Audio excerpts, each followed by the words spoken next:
मुदिता के सभी श्रोताओं को नमस्कार।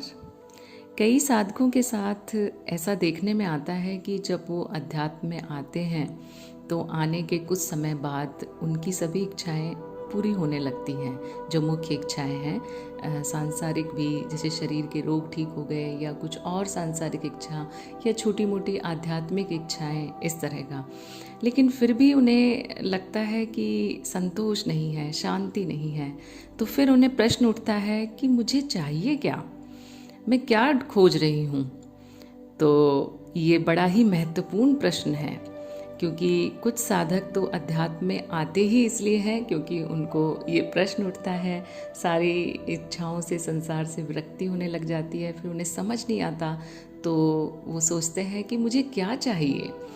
तो ये प्रश्न उठते ही साधक को ये समझ में आ जाता है कि इच्छा पूर्ति अध्यात्म का अंतिम लक्ष्य नहीं है, ना उनका ही, है ना। क्योंकि यही लक्ष्य होता तो शांति मिलनी चाहिए, आनंद मिलना चाहिए, ऐसा आनंद जो कभी ना जाए, स्थायी आनंद। तो दरअसल क्या है कि इच्छा पूर्ति एक पड़ाव है अध्यात्म की यात्रा में, अंतिम लक्ष्य नहीं है।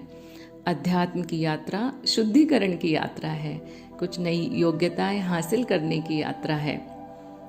जितनी भी अशुद्धियां हैं, शारीरिक स्तर पर, वैचारिक स्तर पर, भावनाओं के स्तर पर, बुद्धि के स्तर पर, जिनसे कि आसक्ति हो गई है अज्ञान की वजह से, तो इतनी आसक्ति कि जो है साधक या कहें जो भी शुरुआत करता है अध्यात्म की, शुरू में वो उसमें फंसा ही रहता है। तो उनको छोड़ने की प्रक्रिया है अध्यात्म, उनसे छूटने की, तो उनको हटाने की। तो छोड़ने का मतलब उनको महत्व नहीं देना, उनसे जो उनके प्रति जो आसक्ति है उसको खत्म कर देना, यानी विरक्त हो जाना। तो सभी, इसीलिए सभी शास्त्र और ज्ञानी जन चिल्ला चिल्ला कर कहते हैं माया मिथ्या है, माया मिथ्या है। लेकिन जब तक ये सिर्फ सुना जाता है तब तक कोई खास इसका प्रभाव पड़ता नहीं, और इच्छाएं दुख का कारण ही बनी रहती हैं, उनको पूरी करने की इच्छा बनी रहती है, और सुख भी क्षणिक ही मिलता है। तो जब तक ये जीवन में उतरता नहीं तब तक साधक आगे नहीं बढ़ पाता।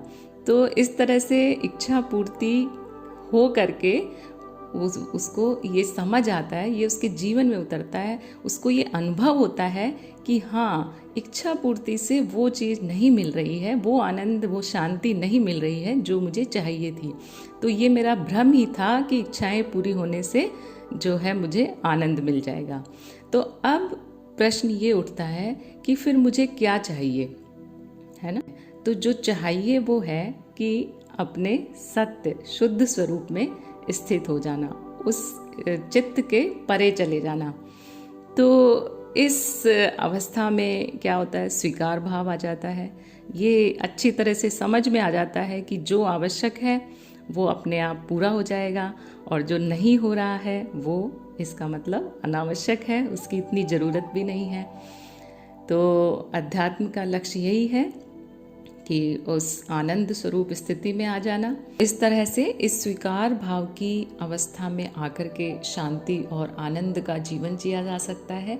और जैसे जैसे शुद्ध होते जाते हैं, कुछ नई योग्यताएं मिलती जाती हैं, और इस तरह संभावना ये भी है कि मानव चित्त की उच्चतम परतों से भी और परे जाया जा सकता है, उससे भी ऊपर उठा जा सकता है, और नई योग्यताएं हासिल की जा सकती हैं। नई योग्यताएं जिन्हें सिद्धियां कहा जाता है, तो ये एक जन्म की भी हो सकती है, ये निर्भर करता है साधक कितना विलक्षण है, क्या है। और कई जन्मों की साधना भी हो सकती है, ये कई जन्म भी इसमें लग सकते हैं। और ये सिद्धियां हासिल करके इनका उपयोग क्या है, इनका उपयोग निस्वार्थ भाव से फिर जन कल्याण के लिए, दूसरों की आध्यात्मिक प्रगति करने के लिए और ज्ञान प्रसार के लिए किया जा सकता है।